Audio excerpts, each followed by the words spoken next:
Welcome back yet again to the saga of Nijisanji's downfall, the never-ending train wreck.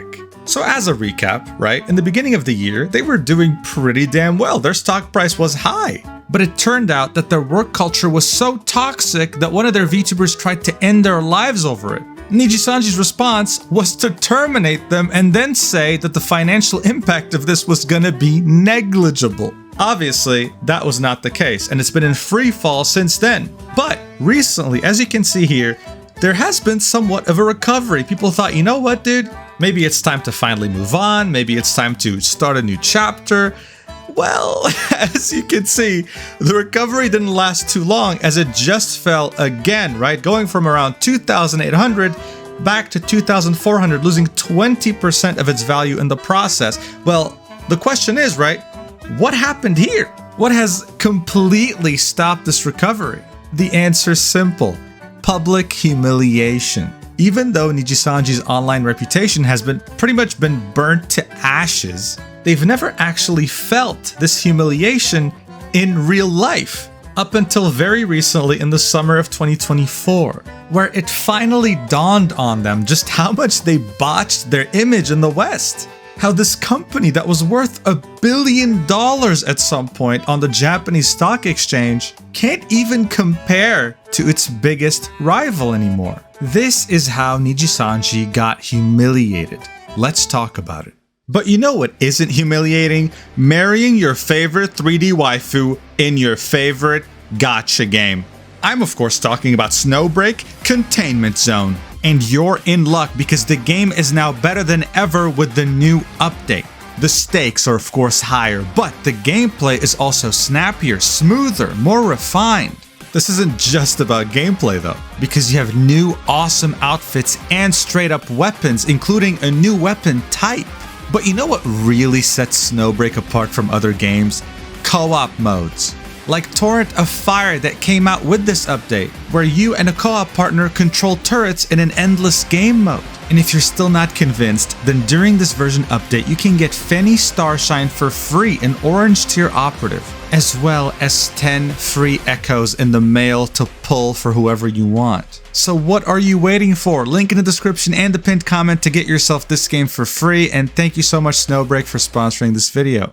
So as you might already know, there are many anime fans outside of Japan. And one of, if not the biggest anime event of the year is held in Los Angeles at the Anime Expo. This event is huge and it's known to have an infamous reputation of overcrowding because there's just that many people who go there. Every summer, people look forward to not only the stands and displays that are there, but also the announcements that are made there for the first time as opposed to being made in Japan. But this isn't just exclusive to anime, it's about things related to anime like VTubing.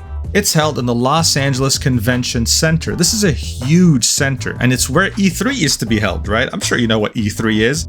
Now, Nijisanji, just like their biggest VTuber competitors, were set to be there. But unlike their competitors, they wanted to take it to the next level. So not only were they going to have a significant presence on the Expo floor, but they were partnering up with Anime Expo for the Summer Jam. This was going to be Nijisanji Ien's first ever full 3D concert in the United States. It was going to be an hour and a half long and held at the Peacock Theater. But it wasn't just going to be one concert, it was going to be two. One on July 6th and the other one on July 7th. The first one was going to expose their English talents, right? But the second one had some of their biggest Japanese talents as well. So they were really going all out for the global English-speaking audience here. Held in the Peacock Theater. This isn't a small theater. As I said, they were investing quite a bit in this. It was announced in May 2024, but by the beginning of June, some people started to show concern. You see, the problem was that the tickets were simply not selling. As you can see, any seats in green were just not booked yet. No one was buying the tickets. This was in the Peacock Theater, bro. And in the general area, they hadn't even sold half of the tickets. The pit, which usually sells out first, was also not fully booked. And these two right here were for the July 6th concert, and this one was for the July 7th concert. This was unexpected by Nijisanji fans, Nijisanji haters, and Nijisanji themselves and their talents. Like, what? The majority of the seats are empty. But time kept going by, okay? Weeks kept going by. The tickets were not selling, but people thought, you know what, dude? They're not going to cancel this. They've already invested so much into it. I'm sure they're going to find a solution. Maybe do giveaways, give out tickets. I don't know, something, right? They have to, right? Well, on June 25th, 2024, Nijisanji put out this tweet. Bear in mind, this is like barely a week before the concert was meant to take place, all right? Here's what they said. Important update regarding Nijisanji EN Summer Jam and Welcome to Wonder World concert in LA. This is an important update regarding the Nijisanji EN Summer Jam and Welcome to Wonder World concert in LA, originally scheduled for July 6 to 7 at the Peacock Theater during Anime Expo 2024. While we were incredibly excited to bring you our first ever 3D concert in North America, recent developments have made it clear that creating the optimal environment for an unforgettable experience for our fans and our livers is no longer feasible. Further details can be found at the following websites. Please rest assured that full refunds for the concert tickets will be processed. Details regarding the refund process will be announced soon on our official X accounts and the websites mentioned above. We are also working on special perks to show our appreciation for all who purchase tickets. And then they made sure to specify that they will be at Anime Expo on booth E65, E70, and that they weren't canceling that. The full explanation on their website states that they will be doing it live on YouTube instead, and that it will be free. However, that's only for the concert that was meant to be on July 6th. The one that was meant to be on July 7th was completely canceled, but people who bought a ticket for it were going to get a mini live concert footage, whatever that means.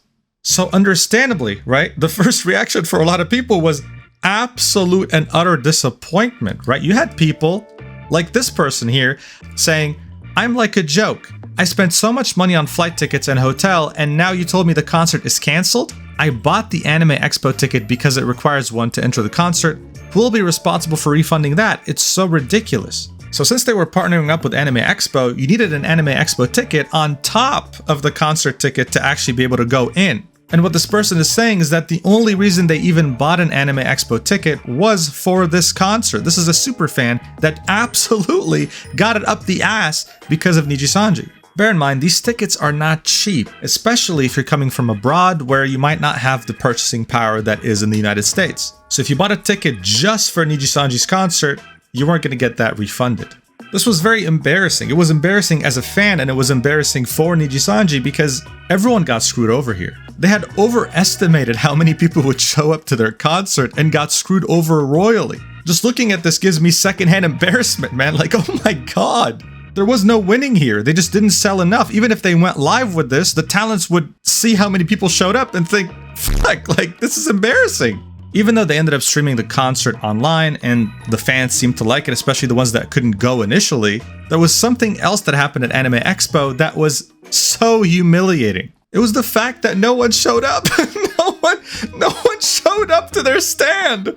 They had taken such a big space and there was literally no one there. Legal Mindset had made this tweet asking, is this real? Where you see Nijisanji's booth absolutely empty, while their competitors Hololive and Vishoujo absolutely full, as well as indies like Doki Bird also being full. Now, of course, some people were concerned, like, okay, listen, it's fun to make fun of Nijisanji, whatever, but maybe this was when the expo was still opening or when it was closing, right? Maybe this is just fake news. Well, someone was kind enough to take a video. Vtuber Cringe on Twitter was kind enough to take this video. I sped it up by 2 times. And as you can see, they brought out statues, you know, here's a couple right here. You know, you have Elira Pandora, and then you have Shu Yamino, who's a Japanese VTuber in Nijisanji. And you have a bunch of figurines, right? Like the whole thing is set up in a cool way. I mean, you know, the stand itself isn't bad, but as you can see, it's a ghost town. There's no one here. There's more VTubers on the walls than there are people, okay? There are more VTubers on the walls than there are people. It is so embarrassing, man. I can't watch anymore.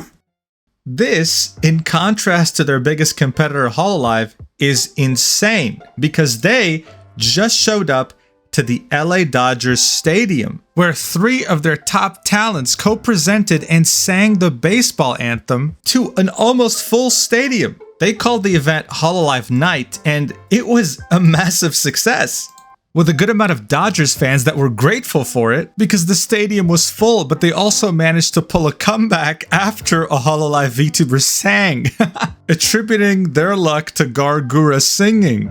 There was this very wholesome post made on the Hololive subreddit where a Los Angeles Dodgers fan was thanking the Hololive and VTubing community for making that match one of the best Dodger games a fan since birth has ever seen from their perspective. So yeah, it's very clear the VTuber industry is shifting towards Hololive and leaving Nijisanji behind right now.